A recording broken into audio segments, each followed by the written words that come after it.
श्री रघुवीर प्रतापते सिंधु तरे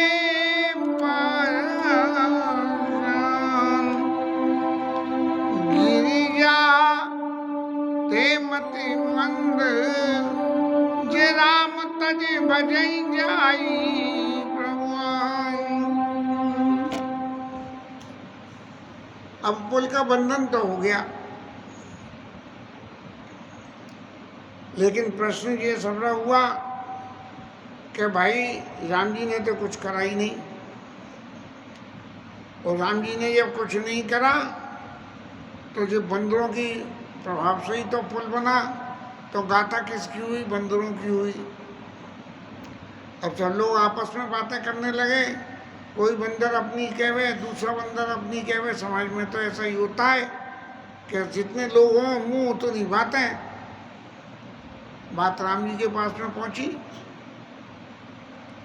तो राम जी ने कही कि महाराज बंदरों ने तो पुल बांधा है और सब उन्हीं की कृपा से जी सबरा काम हुआ है, तो क्यों ना एक आध पत्थर मैं भी तो जो है समुद्र में डाल के देखूं। क्या बात है कि जी बंदरों के डाले पत्थर तैर रहे हैं, मेरा डाला हुआ पत्थर तैरता है कि नहीं तैरता है? तब राम जी ने चुपचाप एक कोने में जाके और एक पत्थर लेके छोटा सा समुद्र में डाल के चेक करा कि कहीं कोई देख नहीं ले। लेकिन हनुमान जी महाराज तो हर वक्त सदा सर्वकाल राम जी के संग रहते हैं, सो हनुमान जी महाराज को तो चैन नहीं पड़ा कि ये कोने में जाके प्रभु क्या कर रहे हैं, तो चुपचाप वहाँ देखते रहे और राम जी ने वो पत्थर डाला और पत्थर गया डूब। अब जब पत्थर डूब गया तो राम जी मन में विचार करने कहने लगे कि देखो भाई वास्तव में ये जो है पत्थर जो तैरे हैं वो बंदरों के प्रताप से तैरे हैं, मेरे कुछ भी नहीं है। मैंने तो एक जरा सा पत्थर डाला, वो भी जो है डूब गया। लेकिन हनुमान जी महाराज जो छुप के देख रहे थे उन्हें चैन नहीं पड़ा और फौरन सामने आके बोले प्रभु एक बात बताऊं कि ये पत्थर क्यों डूब गया? बोले महाराज संसार सागर में आप जिसे छोड़ दोगे वो तो डूबेगा ही डूबेगा। इस संसार सागर में तैरता तो वो व्यक्ति है जिसे आप अपने संग में रख लेते हो। अरे मेरे जैसे आदमी को, मेरे जैसे बंदर को आपने संग में रख लिया, तो देखो मैं भी तैर रहा हूँ, सुग्रीव जैसे भी तैर रहे हैं और विभीषण जैसे भी तैर रहे हैं, लेकिन वो पत्थर जिसे आपने त्याग कर दिया तो वो कैसे तैर सकता है? ऐसा जो है संत लोगों से मैंने सुना था। तो गोस्वामी जी महाराज कह रहे हैं कि ये जो पत्थर तैरे हैं, ये जो क्रिया कि राम जी ने ये कही कि मेरा छोड़ा हुआ डूब गया, बंदरों का डाला हुआ तैर गया, तो ऐसी बात नहीं है। गोस्वामी जी कहते हैं कि ये भगवान का प्रताप था जिसकी वजह से बंदरों को मान देने के लिए पत्थर तोड़े। लेकिन यदि इसके विपरीत कोई भाव इस लीला में राम जी की में रखता हो तो उसकी वो जाने जे मतिमंद ते मतिमंद बिमो व हृदय धरई के चुहान, वो मतिमंद कहलाएंगे। अब पत्थरों में, बड़े पत्थरों के बीच में छोटे पत्थर फंसाए गए, नुकीले पत्थरों में इधर से टेढ़े के बीच में दूसरी तरफ से टेढ़ा फंसाया गया। क्यों? क्योंकि मैं पुण्य बल अनुमान सुहाई, समुद्र महाराज ने कही थी कि मैं अपने बल के हिसाब से जो कुछ भी हो सकेगा मैं भी आपकी मदद करूंगा। तो उन पत्थरों को हिलाना जो है समुद्र महाराज ने बंद कर दिया और बंदरों ने एक दूसरे से जैसे ईंट में ईंट फंसा के चिनाई होती है, ऐसे जो है पत्थरों को चिन दिया और चिन के सेतु का बंधन हो गया। और इतनी सुंदर शोभा हुई कि उस सेतु बंध के बांध सेतु अति सुंदर बनावा, देखी कपानी के मन भावा। राम जी महाराज ने पास कर दिया कि हनुमानों बंदरों तुमने बहुत बढ़िया बनाया। और फिर जब ऐसा देख के जब बन गया तो बंदर तो सही स्वभाव होता है, आप बंदर को खाने को भी दो या कुछ काम करो तो आप तो पीछे दोगे, पहले वो झपट लेता है। तो ऐसे ही जो बंदरों की सेना थी, चली सेन कछु बड़ न जाई, घर गई मरकट भट समुदाई। और बंदर तो जो है हु करके भागने लगे। अब महाराज राम जी महाराज ने कही कि भैया जी सब लोग इतना इतना आनंद ले रहे हैं तो जरा मैं भी तो जाके वहाँ देखूं, क्या इस पर मेरे खड़े होने से कोई पत्थर तो ना डूब रहे, ये बंदर तो छोटे छोटे हैं। इसलिए तो सेतु बंद डिग चढ़ी रघुराई, कृपालु सिंधु बहुताई। अब 100 योजन का समुद्र तो महाराज कम से कम 1 आध योजन तो राम जी चले गए होंगे बीच में, और जाके उन्होंने देखा कि समुद्र कहाँ है, चारों तरफ जली जल जली जल। ऐसा देख के अब भगवान तो जो है समुद्र महाराज को दर्शन करने गए, और समुद्र महाराज के अंदर जो जितने जलचर रहते थे, मगरमच्छ, मछली, कछुए और कौन कौन से व्हेल मछली, यानी कितने जानवर रहते हैं, वो सब लोगों ने भगवान की शोभा को देखा तो देख के सब ऊपर निकल आए, और ऐसे मगन हो गए कि उन्हें ये होश ही नहीं है कि जो एक दूसरे को ही समुद्र में यदि देख लें तो खा जाते हैं। वो सब खाना भूल के भगवान के स्वरूप के दर्शन करना। ऐसे एक तिनई ये खाई, एकन के डर ते भी डिराई, प्रभु बिलो कई तरई न तारे, और मन हर चित सब सुखारे। भगवान के दर्शन करके इतने सुखी हो गए कि एक दूसरे को हटाए नहीं हटे। अब इतना बड़ा समुद्र, इतने जंतु, और अकेले एक राम जी सब उनके दर्शन कर रहे हैं, और ऐसे एक दूसरे से सटके खड़े हो गए कि तिनकी ओट न देखी है बारी, के समुद्र के जल के दर्शन भी नहीं हो रहे हैं, और मगन भये हरि रूप निहारी। भगवान के स्वरूप का दर्शन करके ऐसे मगन हो गए, न हटाए हटे न कोई हटावे, और लेकिन पानी के भी दर्शन नहीं हुए। और इस तरह से जब इतनी भीड़ समुद्र की जो भी चौड़ाई बांधी होगी, आखिर इतने लोगों को पार करने के लिए कम से कम 150 फुट तो चौड़ा सा बांध बनाए, पुल बनाया ही गया होगा। तो उस पर जो है बंदर भालू भागने लगे। तो बंदरों की तो आदत है कबड्डी करने की, तो वो भागते हुए करने लगे, और चला कटक प्रभु आज कहीं को कहीं सही दल में बुलाई। इतने बंदर के उनका वर्णन करना ही बड़ा मुश्किल है। तब जो है अब बहुत से बंदरों ने तो ये देखा कि महाराज ये इतनी भीड़ हो रही है, लोग हम सब लोग भी ऐसा ही कर लेते हैं कि बाईपास देखते हैं। तो बहुत से बंदरों ने क्या देखा कि इतनी भीड़ हो गई तो क्या करें।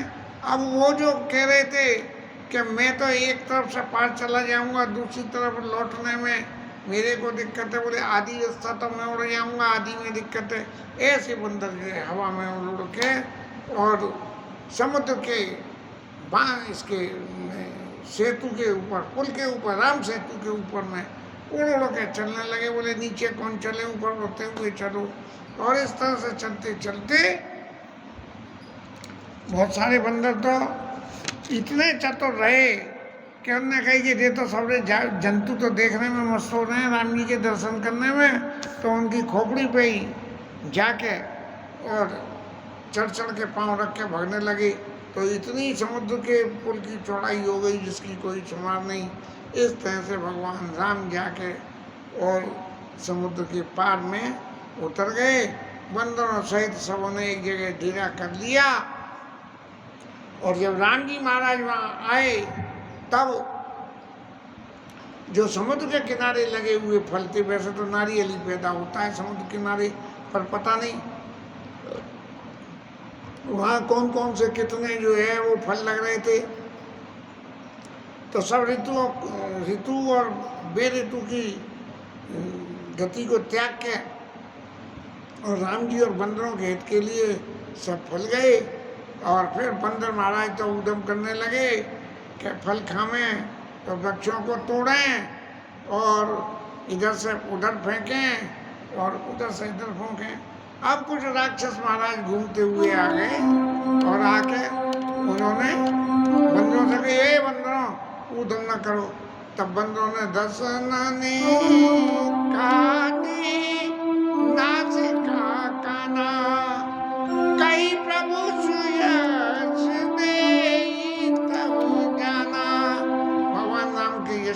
सुना मैं, कह रहे दुष्टों राम जी के यश को सुनो, राम जी की कीर्ति जो गाओ, ये तुम रावण का यश गाते हो, इससे कुछ नहीं होने वाला है।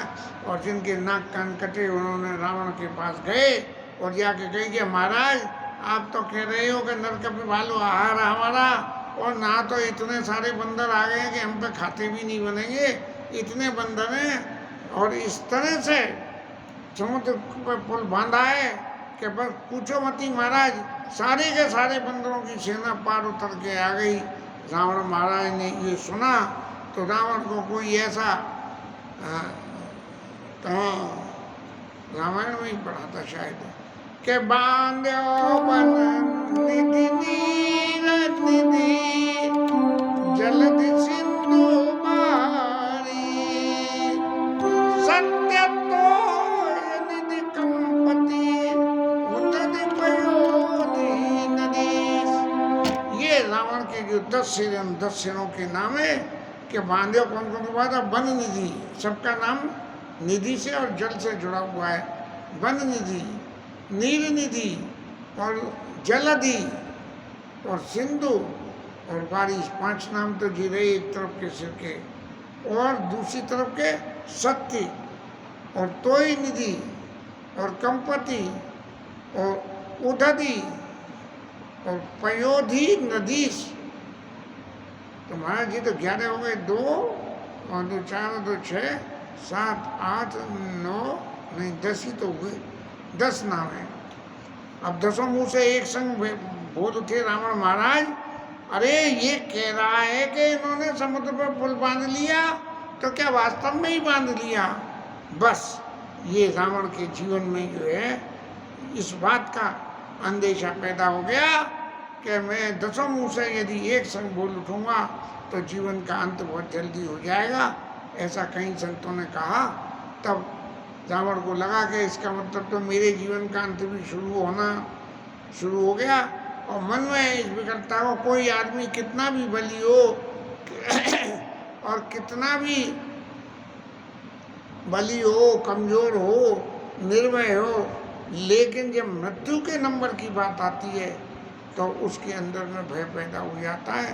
रावण के हृदय में भी, हालांकि उसने मन में ये विचार करा, तो मैं जाए बैर हट करूं, यदि भगवान ने अवतार लिया है तो मैं जाके जबरदस्ती उनसे बैर करूंगा, और प्रभु सर तजे प्राण भव तदियं, भगवान के बाण से प्राणों का परित्याग करके और संसार सागर से मैं पार हो जाऊंगा, ऐसी भावना को लेकर। लेकिन फिर भी निज विकलता विचारी बहोरी,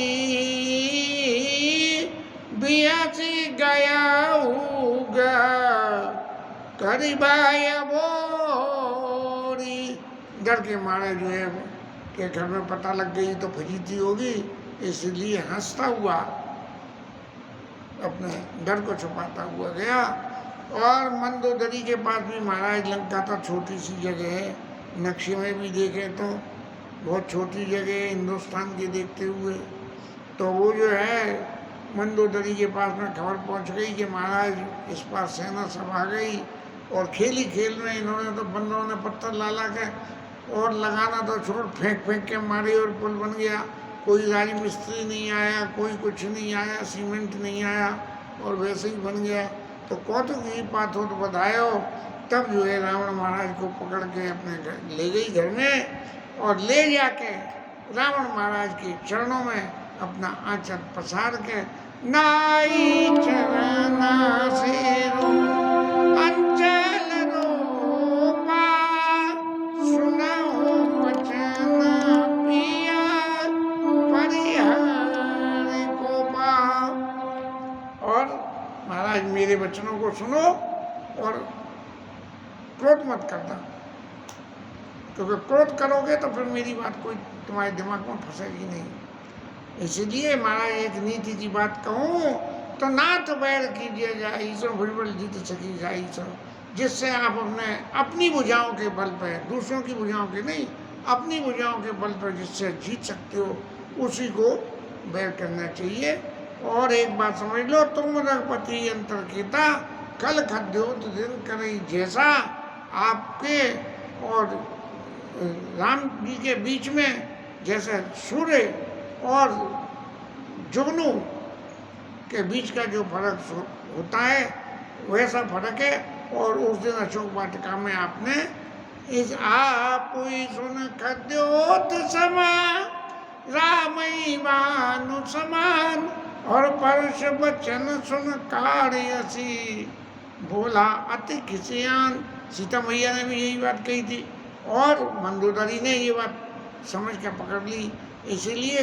और फिर उदाहरण दे दिया कि देखो मधु कैटभ को मारा और दिति के महावीर दिति संगारे, अदिति और दिति देवताओं की माता में जो दैत्यों की माता थी उनके पुत्रों को जो है उन्होंने मार दिया।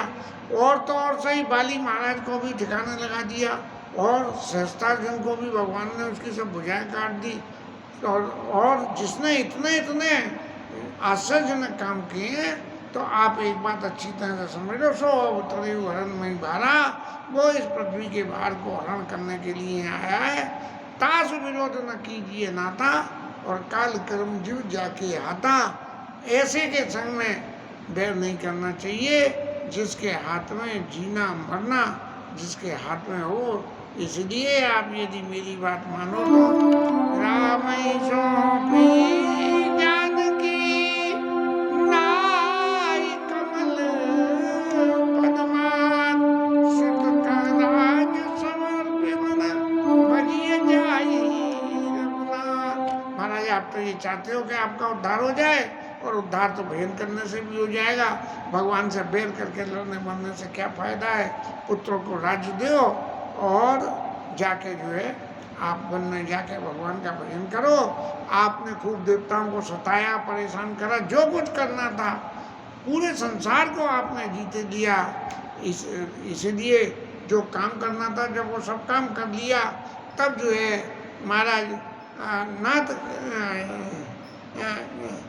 संत कहिए दशानंद, चौथे पन जाइए जब कानन। आपकी उम्र भी इतनी हो गई, बूढ़े हो गए हो अब आप, और आपको जो है वन में जाके भजन करना चाहिए। वहाँ जाके भजन करो और भजन करके और जो करता पालन सकना।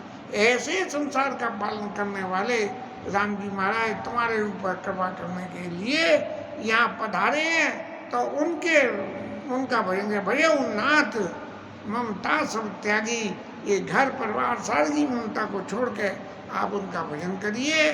और मुनिवर जतन करई जे लागी, और भूप राज तज होए विरागी, सोई कौशलाधीश रघुराया, आए करण तोई पर दाया। इतने दयालु भगवान है कि तुमने इतना उद्यम करा, उसके बावजूद भी आपके ऊपर दया करने के लिए आ गए हैं। यदि आप मेरी इन बातों को स्वीकार कर लोगे तो क्या होगा कि तीनों लोकों में, पृथ्वी आकाश पाताल में तुम्हारा सब तरफ यश ही यश फैल जाएगा। अस कई नयना नीरवरी, कई पद कमृतगात, नाथ बजौ रघुनाथई, अचला होई बात। बड़े नेत्रों में आंसू भर के माताओं का तो है कि अपनी बात मनमानी हो तो रोवन पिट्टन शुरू कर दो, तो जो है हमने कही कि मेरा सौभाग्य अचल हो जाएगा, आपकी सदगति हो जाएगी, मेरा सौभाग्य अचल हो जाएगा। इसलिए मेरी बात को आप हृदय में ध्यान में रखें। लेकिन रावण महाराज ने क्या कहा, इसकी चर्चा कल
राजा रामचंद्र भगवान की जय, पवन सुत हनुमान की, उमापति महादेव की जय, श्री धरण की जय, श्री राधा रानी की जय, जय जय श्री जय।